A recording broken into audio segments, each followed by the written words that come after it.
Usually nurses English ടെസ്റ്റിന്റെ കാര്യത്തിൽ എടുക്കുന്നത് 3 എക്സാമിനേഷൻ ആണ്. ഈ 3 ടെസ്റ്റിൽ കോമൺ ആയിട്ട് കണ്ടുവരുന്നത് OET ആണ്. നഴ്സസ് മിക്ക ആളുകളും OET ആയിരിക്കും അറ്റൻഡ് ചെയ്യുന്നത്. ബട്ട് OET അല്ലാതെ കോമൺ ആയിട്ട് അറ്റൻഡ് ചെയ്ത് വരുന്ന എക്സാമിനേഷൻസ് ആണ് IELTS-ഉം PT-യും.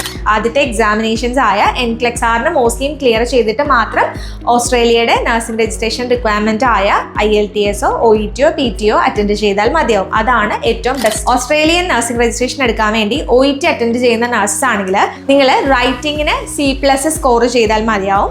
ബാക്കി 3 മൊഡ്യൂൾസിന് B ആണ് വേണ്ടത്. സോ 3 മൊഡ്യൂൾസ് Bയും റൈറ്റിംഗിന് C+ഉം ഓസ്ട്രേലിയ അക്സെപ്റ്റഡ് ആണ്. ഹായ് എവ്രിവൺ, ഇന്ന് നമ്മൾ ഡിസ്കസ് ചെയ്യാൻ പോകുന്നത് ഓസ്ട്രേലിയൻ നഴ്സിംഗ് രജിസ്ട്രേഷൻ പ്രോസസ്സ് ചെയ്യാൻ വേണ്ടിയിട്ടുള്ള ഇംഗ്ലീഷ് റിക്വയർമെന്റിനെ കുറിച്ചാണ്. പലരും ഓസ്ട്രേലിയൻ നഴ്സിംഗ് രജിസ്ട്രേഷൻ പ്രോസസ്സ് ചെയ്യണം എന്ന് ആഗ്രഹമുള്ള ആളുകളാണ്. ബട്ട് ഇംഗ്ലീഷ് റിക്വയർമെൻറ്റ് എന്താണെന്നോ അതിൻ്റെ ക്ലബിങ്ങിനെ കുറിച്ചോ അധികം ധാരണ ഉണ്ടാവില്ല. സോ അങ്ങനെയുള്ള ആളുകൾക്ക് വേണ്ടിയിട്ടാണ് ഇന്ന് നമ്മൾ ഈ വീഡിയോ ചെയ്യുന്നത്. ഓസ്ട്രേലിയയിൽ രജിസ്റ്റേർഡ് നഴ്സായിട്ട് വർക്ക് ചെയ്യണമെങ്കിൽ ഓസ്ട്രേലിയൻ നഴ്സിംഗ് രജിസ്ട്രേഷൻ വേണം, അതായത് APRA രജിസ്ട്രേഷൻ. ഈ APRA രജിസ്ട്രേഷൻ്റെ സ്റ്റെപ്സിൽ 3 കാര്യങ്ങളാണ് വരുന്നത്. ഫസ്റ്റ് NCLEX-R എന്ന് പറയുന്ന ഒരു ഓൺലൈൻ എക്സാം, സെക്കൻഡ് OSCE എന്ന് പറയുന്ന ഒരു practical face to face exam, മൂന്നാമതായിട്ടുള്ള സ്റ്റെപ്പാണ് ലാംഗ്വേജ് ടെസ്റ്റ്. സോ ഈ 3 കാര്യങ്ങൾ കംപ്ലീറ്റ് ചെയ്ത് കഴിഞ്ഞാലാണ് RN ആയിട്ട് ഓസ്ട്രേലിയയിൽ വർക്ക് ചെയ്യാനായിട്ട് നിങ്ങൾക്ക് സാധിക്കുകയുള്ളൂ. അപ്പോൾ ഇംഗ്ലീഷ് ടെസ്റ്റ് ഏതൊക്കെയാണ് അക്സെപ്റ്റഡ് ആയിട്ടുള്ളത് എന്നാണ് നമ്മൾ നോക്കാൻ പോകുന്നത്.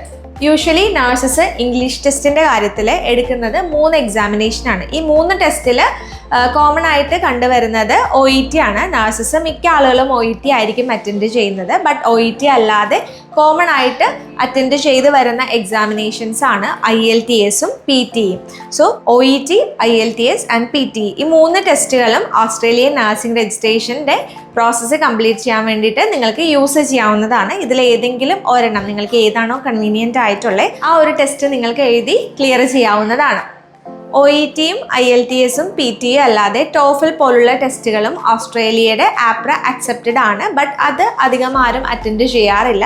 അപ്പോൾ അതുകൊണ്ട് തന്നെ നിങ്ങൾ കോമൺ ആയിട്ടുള്ള ഈ 3 ടെസ്റ്റിൽ ഏതാണോ നിങ്ങൾക്ക് കൺവീനിയൻ്റ് എന്ന് നോക്കി അതിൻ്റെ ഒരു കോച്ചിങ് എടുത്തിട്ട് ക്ലിയർ ചെയ്യുന്നതായിരിക്കും ബെറ്റർ. വേറൊരു കാര്യം ശ്രദ്ധിക്കേണ്ടത്, ഇംഗ്ലീഷ് ടെസ്റ്റ് ഓസ്ട്രേലിയൻ നഴ്സിംഗ് രജിസ്ട്രേഷൻ്റെ ഫൈനൽ സ്റ്റേജിൽ മാത്രം മതി. കാരണം ഈ ഒരു ടെസ്റ്റിന് വാലിഡിറ്റി വരുന്നുണ്ട്. 2 years ആണ് ഇംഗ്ലീഷ് ടെസ്റ്റിൻ്റെ വാലിഡിറ്റി വരുന്നത്. അതുകൊണ്ട് നിങ്ങളിത് ആദ്യം അറ്റൻഡ് ചെയ്ത് വെക്കുകയാണെങ്കിൽ സ്കോർ എക്സ്പയർ ആയി പോകാനുള്ള ചാൻസസ് ഉണ്ട്. ആദ്യം തന്നെ സ്കോർ എടുക്കേണ്ടതുമില്ല. ആദ്യത്തെ എക്സാമിനേഷൻസ് ആയ NCLEX-R മോസ്റ്റ്ലിയും ക്ലിയർ ചെയ്തിട്ട് മാത്രം ഓസ്ട്രേലിയയുടെ നഴ്സിംഗ് രജിസ്ട്രേഷൻ റിക്വയർമെൻറ്റ് ആയ IELTS-ഓ OET-യോ PT-യോ അറ്റൻഡ് ചെയ്താൽ മതിയാവും. അതാണ് ഏറ്റവും ബെസ്റ്റ്. ഇനി നമ്മൾക്ക് സ്കോറിൻ്റെ ഡീറ്റെയിൽസിലേക്ക് കടക്കാം. ആദ്യം തന്നെ നമുക്ക് OET-യുടെ സ്കോർ ഡീറ്റെയിൽസ് നോക്കാം. ഓസ്ട്രേലിയൻ നഴ്സിംഗ് രജിസ്ട്രേഷൻ എടുക്കാൻ വേണ്ടി OET അറ്റൻഡ് ചെയ്യുന്ന നഴ്സസ് ആണെങ്കിൽ നിങ്ങൾ റൈറ്റിംഗിന് C+ സ്കോർ ചെയ്താൽ മതിയാവും. ബാക്കി 3 മൊഡ്യൂൾസിന് B ആണ് വേണ്ടത്. സോ 3 മൊഡ്യൂൾസ് Bയും റൈറ്റിംഗിന് C+ഉം ഓസ്ട്രേലിയ അക്സെപ്റ്റഡ് ആണ്. ക്ലബിംഗ് നോക്കുകയാണെങ്കിൽ വിത്തിൻ 1 year ഉള്ള ക്ലബിംഗ് ഓസ്ട്രേലിയ അക്സെപ്റ്റ് ചെയ്യുന്നുണ്ട്. ടെസ്റ്റ് അറ്റൻഡ് ചെയ്ത് ആദ്യത്തെ ടെസ്റ്റ് എഴുതി 3 എണ്ണം B കിട്ടി, ഇപ്പോൾ റൈറ്റിങ്ങിനോ അല്ലെങ്കിൽ ഏതെങ്കിലും ഒരെണ്ണം നിങ്ങൾക്ക് റിക്വയർഡ് സ്കോർ കിട്ടിയില്ല എന്നുണ്ടെങ്കിൽ ഒന്നും കൂടി അറ്റൻഡ് ചെയ്യുക. വിത്തിൻ 1 year ആ ഒരു ഡേറ്റ് വരുന്നത്. ഒന്നും കൂടി അറ്റൻഡ് ചെയ്യുമ്പോൾ 4 മൊഡ്യൂൾസും ഒരുമിച്ച് എഴുതാനായിട്ട് ശ്രദ്ധിക്കണം. സിംഗിൾ മൊഡ്യൂളായിട്ട് ഓസ്ട്രേലിയ അക്സെപ്റ്റ് ചെയ്യില്ല. സോ 4 മൊഡ്യൂളും നിങ്ങൾ ഒരുമിച്ച് അറ്റൻഡ് ചെയ്ത് ആ പോയതിൻ്റെ സ്കോറ് നിങ്ങൾക്ക് റിക്വയർഡ് ആയിട്ടുള്ളൊരു B-യോ അല്ലെങ്കിൽ റൈറ്റിംഗ് ആണെങ്കിൽ C+ഓ ഏതാണെന്ന് വെച്ചാൽ എടുത്തു കഴിഞ്ഞാൽ നിങ്ങൾക്ക് ഈ 2 സ്കോർ കാർഡും കൂടി ക്ലബ് ചെയ്യാവുന്നതാണ്. ഓസ്ട്രേലിയൻ നഴ്സിംഗ് രജിസ്ട്രേഷൻ ആയ APRA ഇത് അക്സെപ്റ്റ് ചെയ്യുന്നതാണ്. ഇനി മിനിമം സ്കോറിൻ്റെ റിക്വയർമെൻറ്റ് നോക്കാം. മിനിമം സ്കോറ് ഈ പറഞ്ഞ 3 B-യും റൈറ്റിംഗിന് C+ഉം അതാണ് നമുക്ക് ഓസ്ട്രേലിയയുടെ സ്കോർ വരുന്നത് OET-ക്ക്. അപ്പം മിനിമം സ്കോർ നിങ്ങൾ ക്ലബ് ചെയ്യുകയാണെങ്കിൽ മിനിമം C+ മെയിൻറ്റെയിൻ ചെയ്യേണ്ടതുണ്ട്.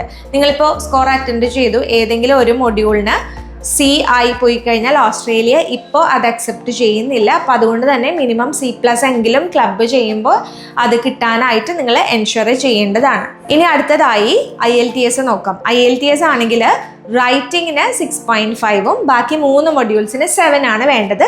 IELTS അക്കാഡമിക് ആണ് സ്കോർ അറ്റൻഡ് ചെയ്യേണ്ടത്. ക്ലബിങ് OETയുടെ പോലെ തന്നെ സെയിം ആണ്. വിത്തിൻ 1 ഇയർ ഉള്ളിലുള്ള ക്ലബിങ് അലൗഡ് ആണ്. മിനിമം സ്കോർ ക്ലബ്ബ് ചെയ്യുവാണെങ്കിലും നിങ്ങൾക്ക് മിനിമം സ്കോർ 6.5ൽ കുറയാനായിട്ട് പാടില്ല. അതായത് ഏതെങ്കിലും ഒരു സ്കോർ നിങ്ങൾക്ക് 6 ആയിക്കഴിഞ്ഞാൽ ആ ഒരു സ്കോർ കാർഡ് നിങ്ങൾക്ക് യൂസ് ചെയ്യാനായിട്ട് സാധിക്കുകയില്ല. ഫോർ എക്സാമ്പിൾ, ജാനുവരിയിൽ നിങ്ങൾ IELTS അക്കാഡമിക് അറ്റൻഡ് ചെയ്തു, എന്നിട്ട് സ്കോർ നോക്കുമ്പോൾ ഇപ്പോൾ റൈറ്റിങ്ങിന് ഒരു 6.5, റീഡിങ് 7, ലിസ്ണിംഗ് 7, സ്പീക്കിംഗ് 6.5 ആയി പോയി എന്ന് വെക്കുക. അങ്ങനെയാണെങ്കിൽ ഈ സ്കോർ നിങ്ങൾക്ക് രജിസ്ട്രേഷൻ ചെയ്യാനായിട്ട് എലിജിബിൾ അല്ല. ക്ലബിങ് എടുക്കാൻ പറ്റും, ഒന്നും കൂടി അറ്റൻഡ് ചെയ്യുക വിത്തിൻ 1 ഇയർ. ഒരു 1 ഇയറിന് മുമ്പായിട്ട് നിങ്ങളൊരു ഡേറ്റ് എടുക്കുക. ആദ്യത്തെ സ്കോർ ജനുവരിയിലാണെങ്കിൽ അടുത്തത് നിങ്ങളൊരു ഏപ്രിൽ മെയ്യിൽ ഡേറ്റ് എടുത്ത് എക്സാം അറ്റൻഡ് ചെയ്തിട്ടുണ്ടെങ്കിൽ നിങ്ങൾക്ക് ആ കുറഞ്ഞ സ്കോർ അത് കൂട്ടിയെടുക്കാനാണ് നിങ്ങൾ നോക്കേണ്ടത്. അത് പ്രിപ്പയർ ചെയ്ത് അറ്റൻഡ് ചെയ്യുമ്പോൾ 4 മൊഡ്യൂൾസും ഒരുമിച്ച് അറ്റൻഡ് ചെയ്യുക. എന്നിട്ട് പോയ സ്കോർ നിങ്ങൾക്ക് 7 ആക്കാൻ സാധിച്ചു എങ്കിൽ ഈ 2 സ്കോർ കാർഡ് കൂടി നിങ്ങൾക്ക് ക്ലബ്ബ് ചെയ്യാൻ സാധിക്കുന്നതാണ്. മിനിമം സ്കോർ 6.5ൽ ഒരു മൊഡ്യൂളിനും കുറയാനായിട്ടും പാടില്ല. ഇനി അടുത്തതായി വരുന്നതാണ് PTE. അധികം ആരും അറ്റൻഡ് ചെയ്യാത്തൊരു എക്സാമിനേഷൻ ആയിരുന്നു. എന്നാൽ ഇപ്പോൾ കുറച്ചുകൂടെ പോപ്പുലർ ആണ്. PTEയുടെ കോച്ചിങ് കാര്യങ്ങളൊക്കെ ഉണ്ട്. ഒത്തിരി പേര് IELTSഉം OETയും ഒക്കെ പല പ്രാവശ്യം ട്രൈ ചെയ്തിട്ട് കിട്ടാത്തവർ PT അറ്റൻഡ് ചെയ്യുമ്പോൾ കിട്ടുന്നുണ്ട്. അങ്ങനെ PTEയുടെ എക്സാമിനേഷൻ PTE അക്കാഡമിക് ആണ് അറ്റൻഡ് ചെയ്യേണ്ടത്. PTEയുടെ സ്കോർ വരുന്നത് റൈറ്റിങ്ങിന് 56ഉം ബാക്കി 3 മൊഡ്യൂൾസിന് 66ഉം ആണ് വേണ്ടത്. ഓവറോൾ 66 സ്കോറും വേണം.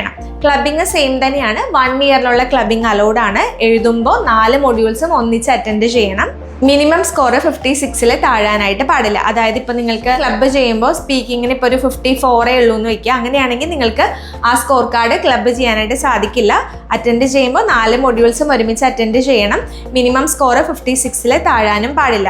അപ്പോൾ ഈ നമ്മളിപ്പോൾ ഡിസ്കസ് ചെയ്ത IELTS, OET, PT ഇത് 3 ആണെങ്കിലും റൈറ്റിങ്ങിനാണ് ഓസ്ട്രേലിയക്ക് സ്കോർ കുറവ് വേണ്ടത്. അതായത് റൈറ്റിങ്ങിന് OET ആണെങ്കിൽ C+ മതി, IELTS ആണെങ്കിൽ 6.5 മതി, PT ആണെങ്കിൽ 56 മതി. റൈറ്റിംഗ് ഒഴിച്ച് ബാക്കി 3 മൊഡ്യൂൾസും 7 അല്ലെങ്കിൽ OET ആണെങ്കിൽ B, PT ആണെങ്കിൽ 66 ഈ ഒരു സ്കോർ മാൻഡേറ്ററി ആണ്. ഇപ്പോൾ നിങ്ങൾക്ക് ഓസ്ട്രേലിയൻ നഴ്സിംഗ് രജിസ്ട്രേഷൻ്റെ ഇംഗ്ലീഷ് റിക്വയർമെൻറ്റിനെ കുറിച്ചൊരു ക്ലാരിറ്റി കിട്ടിയെന്ന് വിചാരിക്കുന്നു. ഇതിൽ നിങ്ങൾക്ക് കൂടുതൽ ക്ലാരിറ്റി ഇനി എന്തെങ്കിലും വേണമെന്നുണ്ടെങ്കിലോ അല്ലെങ്കിൽ ഡൗട്ട്സ് ഉണ്ടെങ്കിൽ നിങ്ങൾക്ക് കമൻറ്റ് ചെയ്ത് ചോദിക്കാവുന്നതാണ്. ഡെസ്മ ഇൻ്റർനാഷണൽ ഓസ്ട്രേലിയൻ നഴ്സിംഗ് രജിസ്ട്രേഷനും അതുപോലെ തന്നെ പല കൺട്രിയിലെ നഴ്സിംഗ് രജിസ്ട്രേഷൻ ചെയ്യുന്ന കൺസൾട്ടൻസിയാണ്.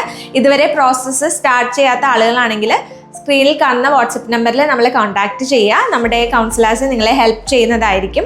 വീഡിയോ യൂസ്ഫുൾ ആയി എന്ന് വിചാരിക്കുന്നു. വീഡിയോ കണ്ട എല്ലാവർക്കും താങ്ക് യു സോ മച്ച്. പുതിയൊരു വീഡിയോ ആയിട്ട് വരുന്നവരെ ബൈ.